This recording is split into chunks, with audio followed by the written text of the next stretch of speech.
Hey everybody, it's Tås with Tås here with the Taste with Tås series. I'm here at the Jamaican Grill Mangilao location, right next to GCC, UOG, and GW. We are in the student shack, or the study shack. I am here with Ethan Ewell. He is, did I say that right? Ethan Ewell. I did say it right.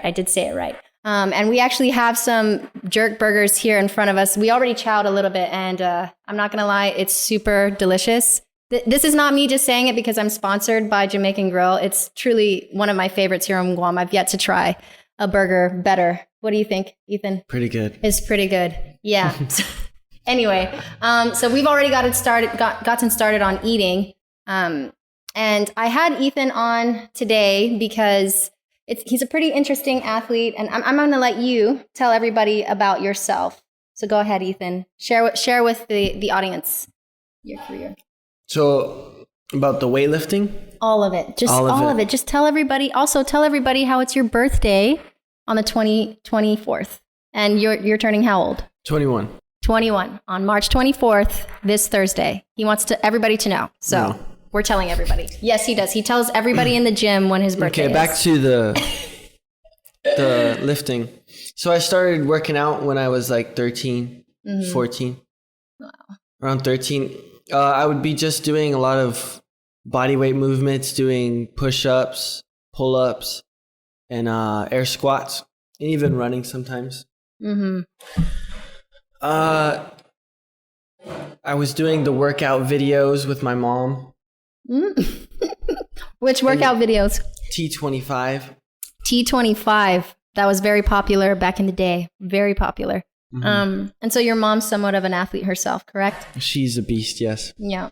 And you would say she's one of your influences when it comes to training and exercise and just in the beginning. In the beginning. Now I am the influence. You are the influencer. You are her inspiration. I am her inspiration. Okay. All right. So T25, you're doing that at home. And you were doing that just for working out, just for training to get the pump at first.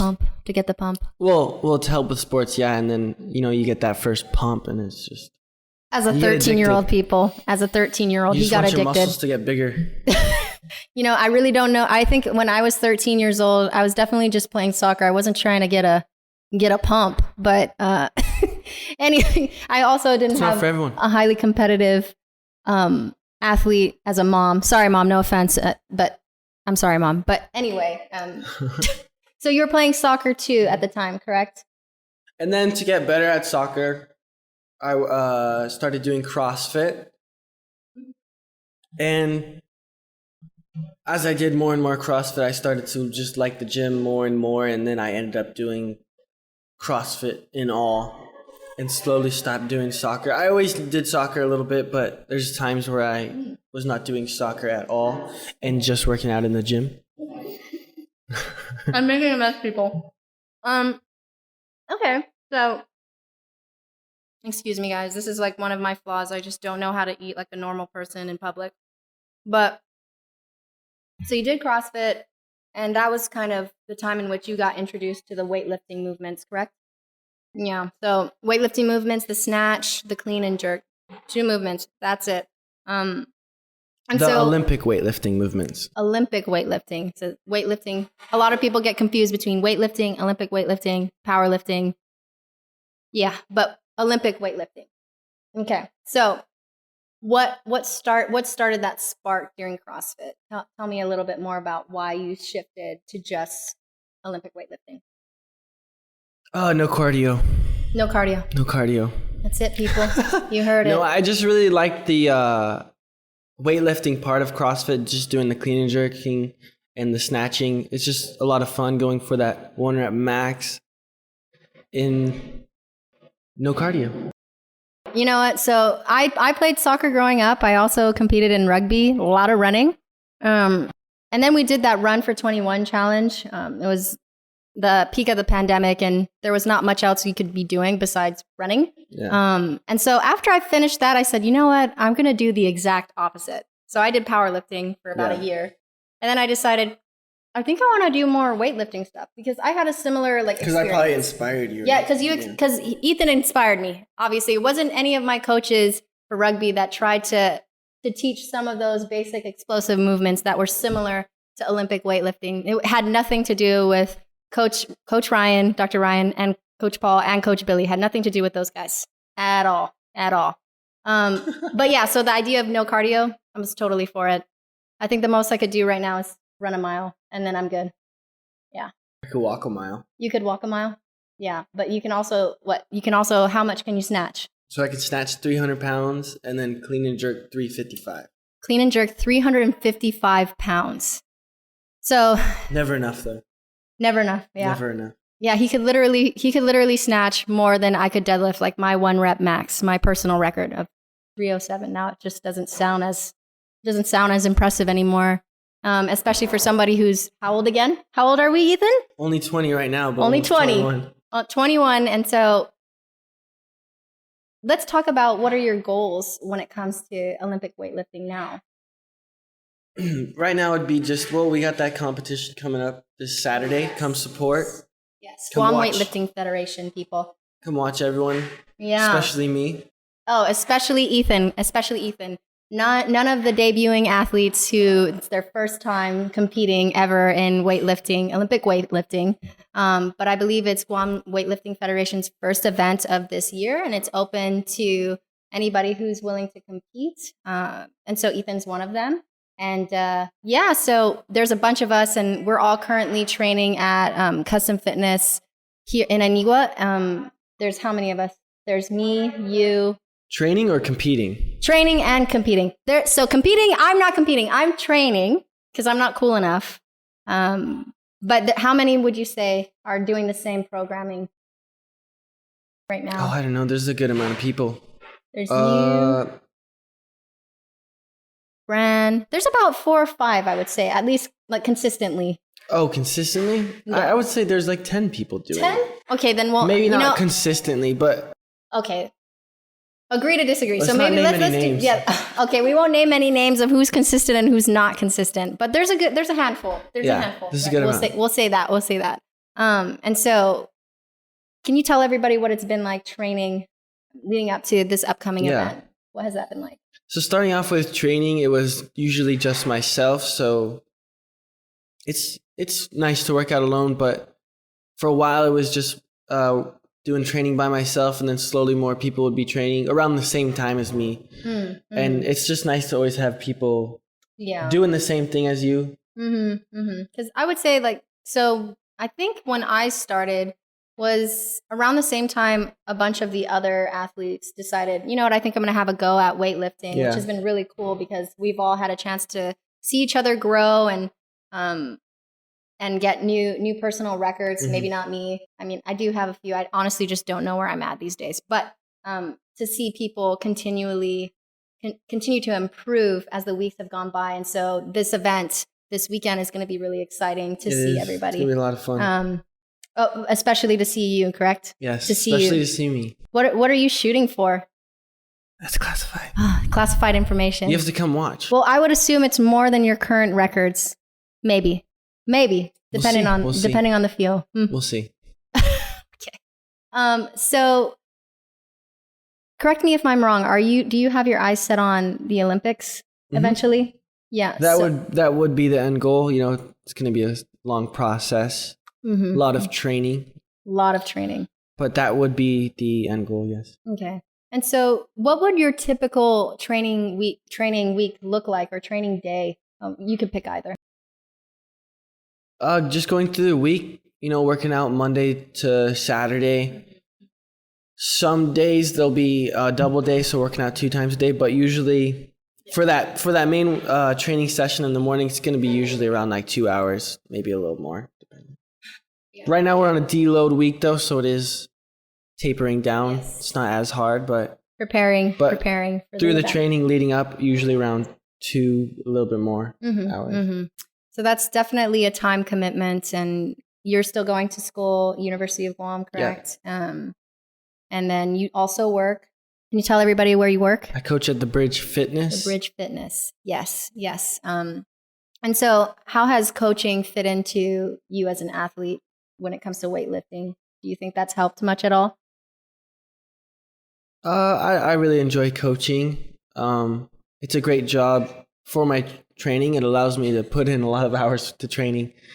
Anything to help with training, right? That's pretty much the goal in life right now. Okay. It's a great job though. Yeah. Okay.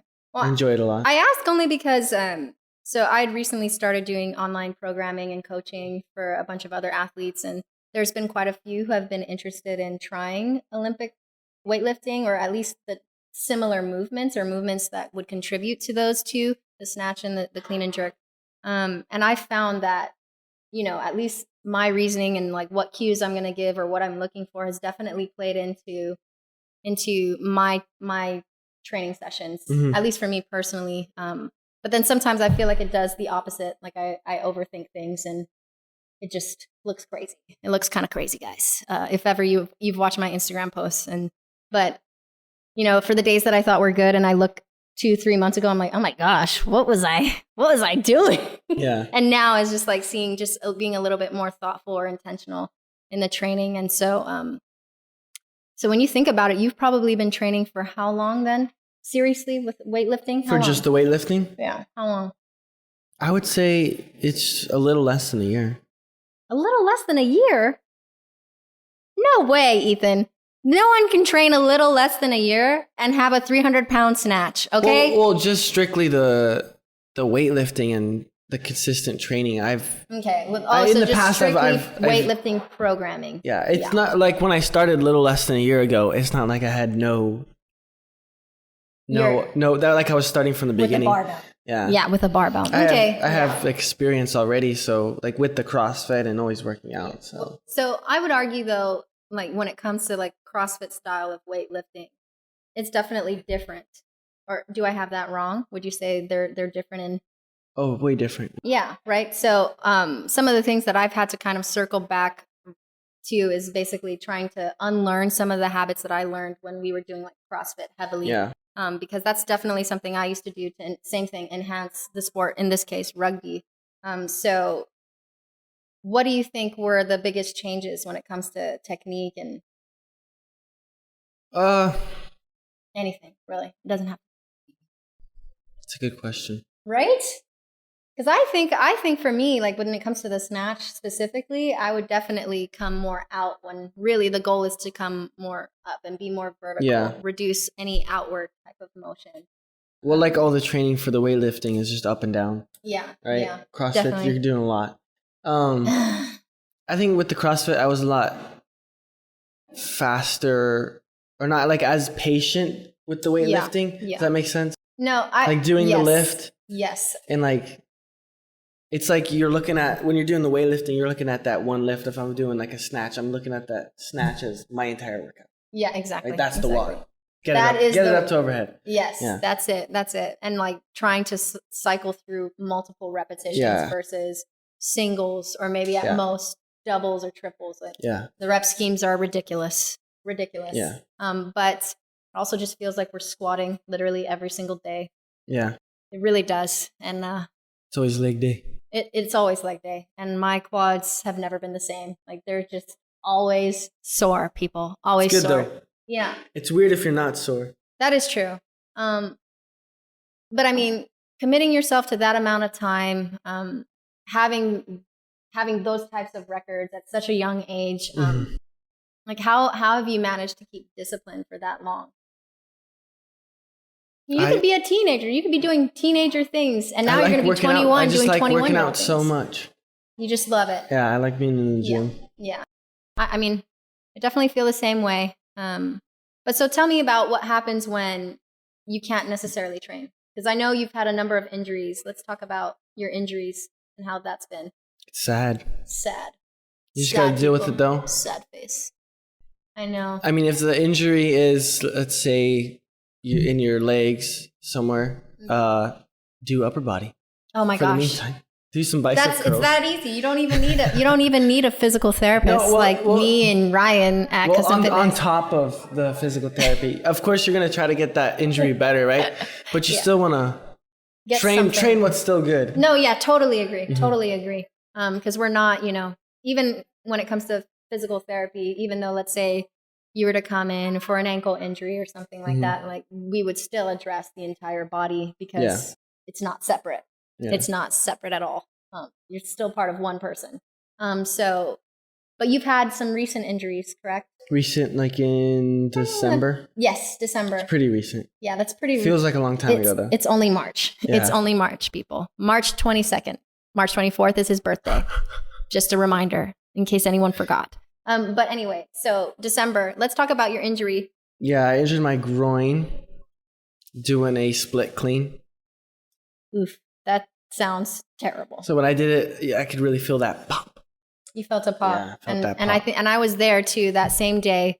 Ethan comes up and he's all sweaty. He's in the clinic and he's like, I heard something pop. My inner thigh. It's like, I'm like, oh gosh. And I said, where's Ryan? Where's Ryan? And I was like, yeah, just come in when you're not all sweaty and, freaking out, right? Because there's not much else. I wasn't freaking out. For whatever damage is done is done. I wasn't freaking out. No, oh, you weren't? Mm-mm. I was freaking out. People, he was freaking out.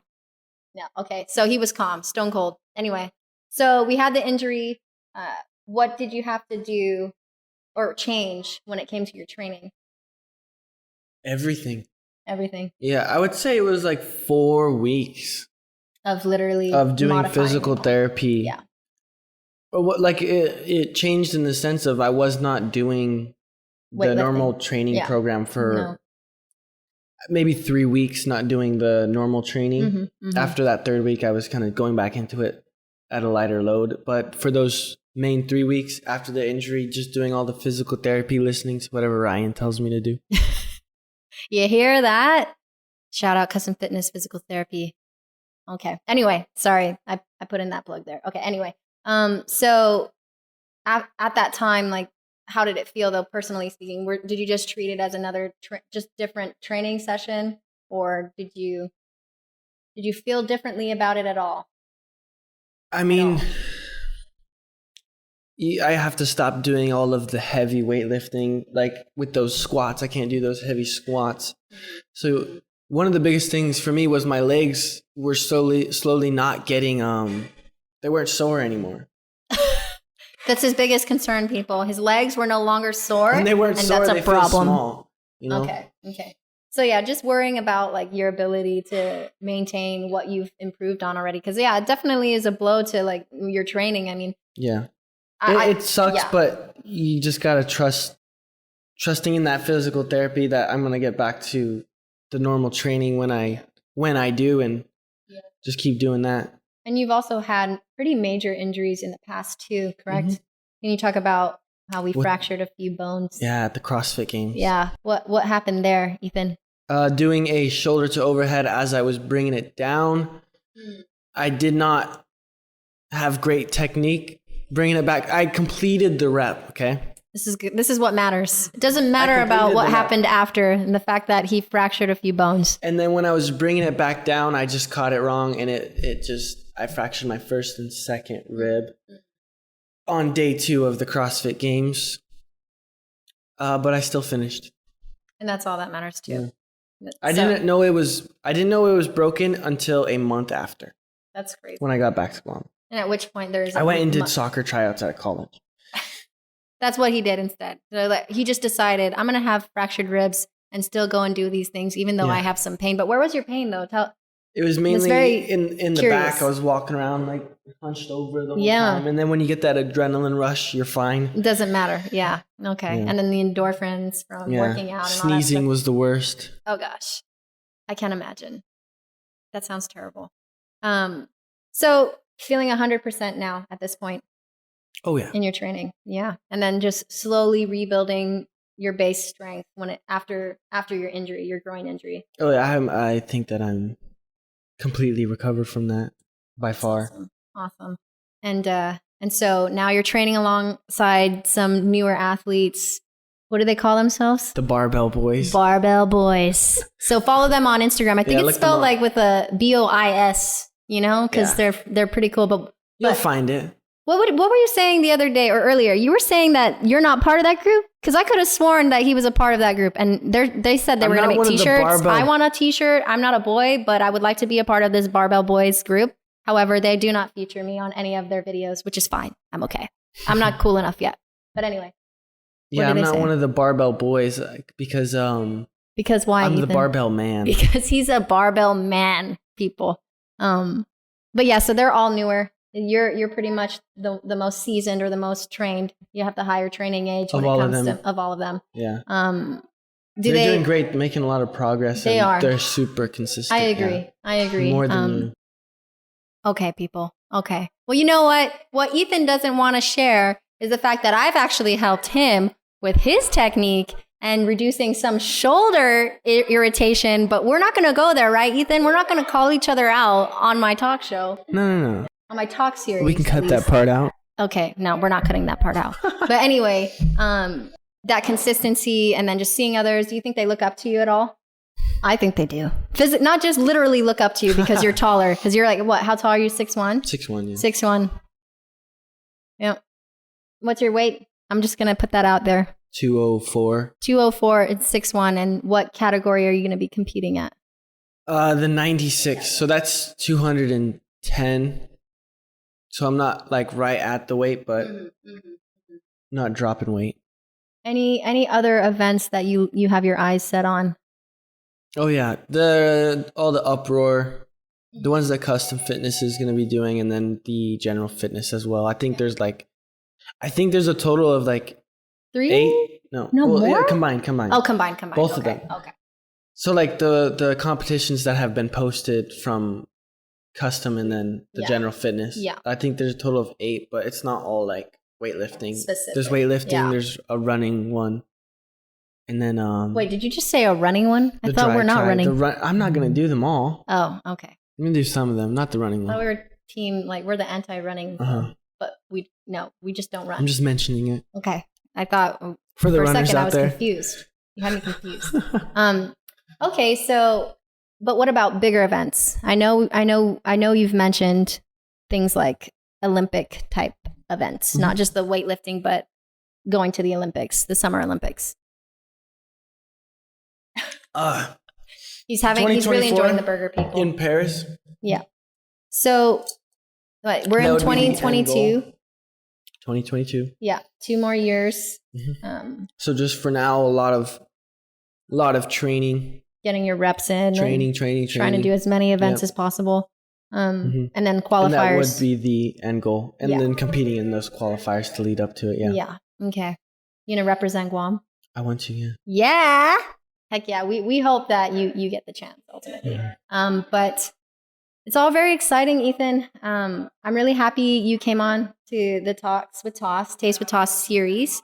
And best of luck to you this weekend, and best of luck to all the athletes that are competing this weekend for the Guam Weightlifting Federation Open event.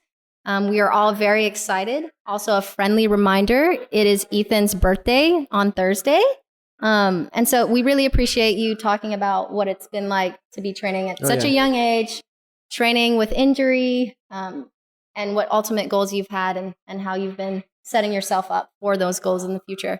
But yeah, I just want to say I'm his physical therapist as well. So real quick, just tell everybody how I helped you, Ethan. I helped Ethan. He didn't always just help me, which he does all the time in the gym. But tell everybody how I helped you, real quick. Adjusted my ankle. Outside of adjusting your ankle, Ethan, other one, technique-wise. I don't remember that one. Really? Yeah. Okay. So I'm just going to, I'm going to let you share this. This is not okay. You need to tell everybody how I helped you with preparing for the jerk. Bringing my elbows up higher? Yes. Changing the positioning. To help with what? Help with what? Bringing that bar to overhead. Bringing the bar overhead. You heard it, people, from Ethan. So I am also his physical therapist as well. I take full credit for all of his efforts in Olympic weightlifting. You're welcome. Thank you. So Ethan, I always ask everybody though, what's your favorite muscle? And why? My favorite muscle, it's got to be the biceps. Biceps. I really wouldn't have think biceps, but why? Maybe the tricep. To get the sweet pump? No, the tricep. Why the tricep? Because it's the claw. Okay. It's the claw. It's the claw, people. All right. And how can everybody connect with you if they want to? Come watch me on Saturday. That's how you can connect with him, people. I will put his Instagram information. Yes, I'm going to put it out there. Sure. And then also my information if you want to connect with us. But yeah, thank you to our sponsors, Jamaican Grill. Thank you to Custom Fitness Physical Therapy, KUEM's The Link News Network, and then anyone else you'd like to thank? Oh, Fit Aid. Yeah, Fit Aid. That's the secret sauce. Really good sponsorship. If you really, really want to get strong. Oh my, that's exactly how he snatches 300 pounds, people. The secret sauce. Has nothing to do with the programming, recovery, the training, age, none of it. None of it. Just drink Fit Aid and you'll be as good as him. But thank you again, Ethan. Thank you. Thanks, everybody.